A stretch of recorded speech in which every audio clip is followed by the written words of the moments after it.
queridos amigos, como estão vocês? Vocês estão bom, né? Fliperama, né, gente? Ou assunto bom, né? À toa que eu fiz um fliperama pra mim, né? Esse aqui fui eu que fiz, eu que construí. Eu sei que vocês falam pra eu ligar e tal, mas vai dar problema na edição, então é por isso que eu não ligo. Mas é um tempo bom demais, né? Porque a gente ia na verdade, nossos pais iam lá, né? Tomar um guaraná, vamos dizer assim, e a gente ficava ali doido, entendeu? Só jogando ficha no negócio e tentando derrotar os chefões antes que nossas fichas acabassem, né? Porque era bem caro. Mas você sabe o que nós vamos fazer hoje? Nós vamos lembrar dos melhores jogos de fliperama da nossa infância. E nossa senhora, a lista hoje tá nostálgica, né? Então, vambora. Mas pra começar, né? Quem lembra aí do Cadillacs e Dinossauros? Olha só.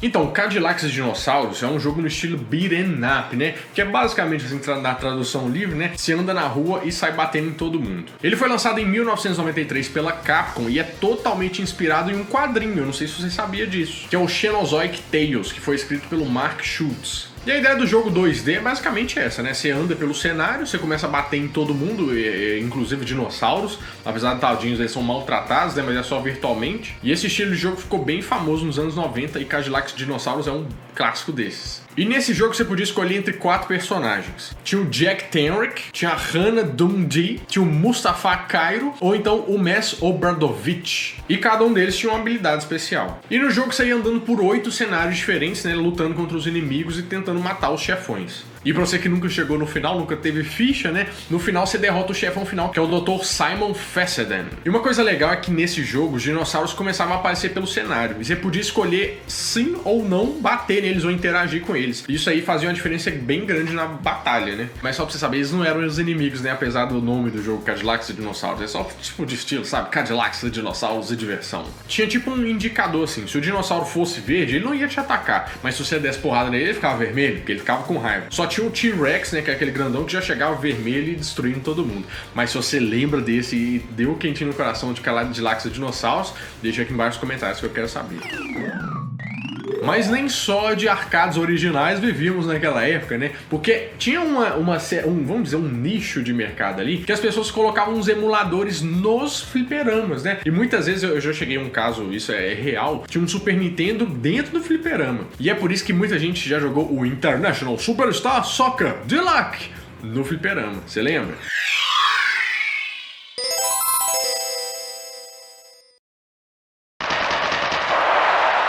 International Superstar Soccer Deluxe.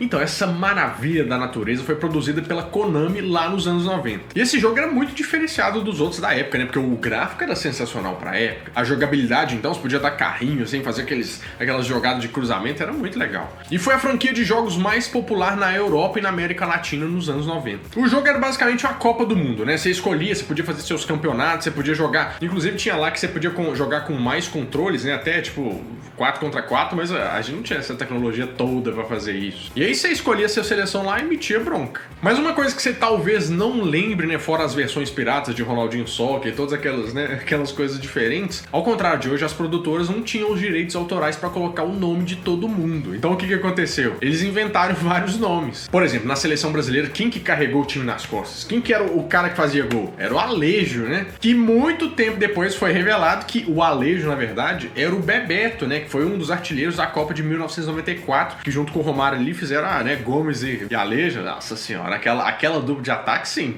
Aquilo ali podia trazer o Hexa. E o Alejo, assim, se tornou uma lenda dos esportes, né? E até hoje o pessoal lembra. Então, é um tempo bom que não volta mais. Mas não tem como a gente falar em fliperama e não falar desse jogo que é só bagunça, é só tiro e míssil e tal, que é o Metal Slug. Você lembra? Mission 1, start!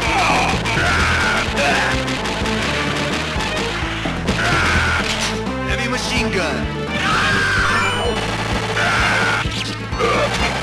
Thank you. Então, esse jogo era no estilo Run and Gun, que é basicamente andar e atirar, só tinha 2 velocidades. E é isso que a gente gosta. E você sabia que o nome do jogo é por causa de um tanque de guerra? O tanque chama SV-001, né? E era um tanque muito pesado, muito lento, que é representado no jogo. E, meu filho, se você tava preocupado com ficha naquela época e o preço, nossa senhora, esse aí era o come ficha real, viu? Porque até então os jogos de fliperama eram uma coisa mais, vamos dizer, devagar, você tinha mais tempo pra pensar. Mas Metal Slug, meu filho, é tipo, tomou um tiro, morreu, já pega outra ficha, o pau vai quebrando, é sem limites. E o grande diferencial desse jogo aqui, teve várias sequências, e a gente já até se perdeu de onde que ele parou, né? Porque eu comecei jogando no 10, pra você ter uma ideia. É que o cenário era muito bonito, era muito bem feito, né? E tinha uma coisa que era interação com o cenário, né? Porque, por exemplo, você podia salvar as pessoas, né?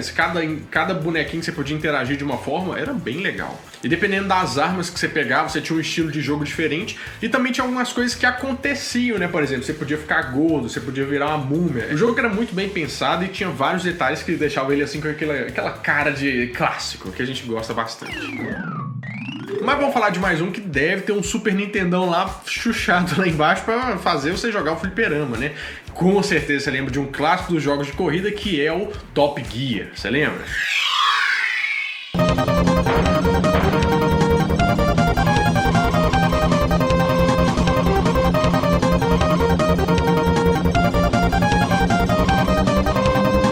Então, o Top Gear é conhecido no Japão como Top Racer, né? E foi lançado em 1992. O jogo foi produzido pela Gremlin Graphics, né? E foi publicado pela Kenko. Gente, Top Gear era assim, foi um sucesso tremendo, né? E principalmente naquela primeira linha de frente ali de jogos do Super Nintendo. Mas acredite se quiser, essa memória afetiva que a gente tem com o Top Gear, né? Só ficou aqui no Brasil. Não é tanto assim com o resto do mundo. Pra você ter uma ideia, o jogo nem aparece naquele livro 1001 jogos pra você jogar antes de morrer, sabe? O jogo não flopou, não deu tão certo assim. E o sistema era muito simples, você escolhia seu carro, você escolhia sua cor, que isso era muito importante, quem que ia ficar com o carro vermelho ou preto, né, que eram os carros mais, né, top da balada da época. E aí você tinha que jogar o campeonato, né, só que se você demorasse muito, você perdia o negócio, aí o campeonato acabava por ali, não tinha corrida seguinte, era bem estranho isso. Mas até nas versões posteriores você podia mexer no seu carro, né, pôr um nitrozinho, colocar uns itens, né, que fazia o carro ficar melhor. E o que falar da trilha sonora que encantou gerações, né? Hoje em dia o que você mais vê no YouTube é a gente fazendo um vídeo de guitarra tocando, né, a introdução de Top Gear 3000. E eu não sei se você lembra, mas esse jogo tinha um bug. E o bug fazia o quê? Você podia chegar em 2 posições do grid lá no final. Sabe qual que era o bug? Você tinha que bater nos postes ali, ó, na linha de chegada, e aí você chegava em 2 posições. Faz sentido? Não faz sentido, mas é um bug. Sabe por quê? Quando você batia no poste, é como se o poste segurasse o carro. Então o carro ia pra frente e pra trás, pra frente e pra trás.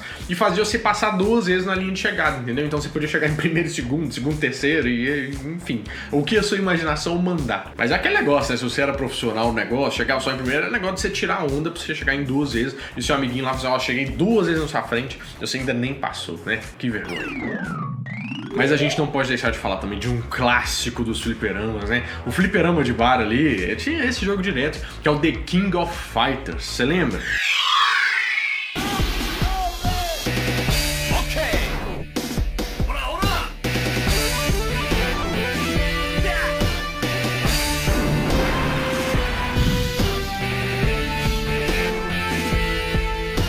Então, The King of Fighters começou como uma misturinha gostosa, um crossover de 2 jogos, que é o Art of Fighting e do Fatal Fury. E eu não vou falar nos nomes ingleses que Fatal Fury ou qualquer coisa, porque a gente fala é assim. Além de outros 2 jogos, que eram o Ikari Warriors e o Psycho Soldier. E quase sem querer, né, essa mistura desses jogos todos começou a fazer mais sucesso do que eles todos. E ele entrou como oficial ganhando uma série de outros jogos. Mas o que foi o divisor de águas nessa história aí foi o King of Fighters 94, que mudou a linha de história e teve umas mudanças incríveis. Ele tinha um sistema diferente dos jogos de lutas, né? Porque as lutas eram em trios e cada trio representava um país. Cada lutador que entrava no ringue ficava lá até a barra de energia acabar, né? E ele era substituído pelo outro membro da equipe.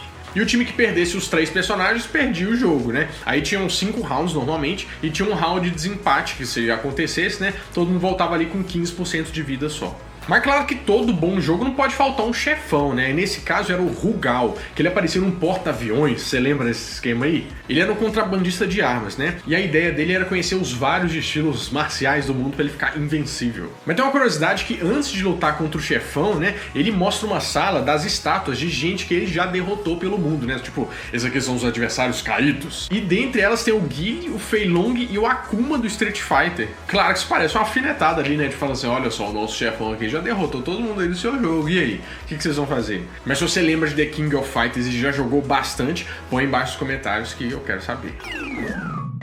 Bom, meu amigo, é isso, eu espero que você tenha gostado, mas a gente pode fazer uma parte 2 desse vídeo, porque tem vários jogos de fliperama que a gente ainda não falou, né? Tem muita coisa clássica aí. E não esquece, ó, deixa o seu like e se inscreve no canal, que é muito importante pra gente. Bom, eu vou ficando por aqui, mas no próximo domingo, às 11 horas da manhã, eu volto com mais um vídeo quentinho, fresquinho, crocante pra vocês, então adeus!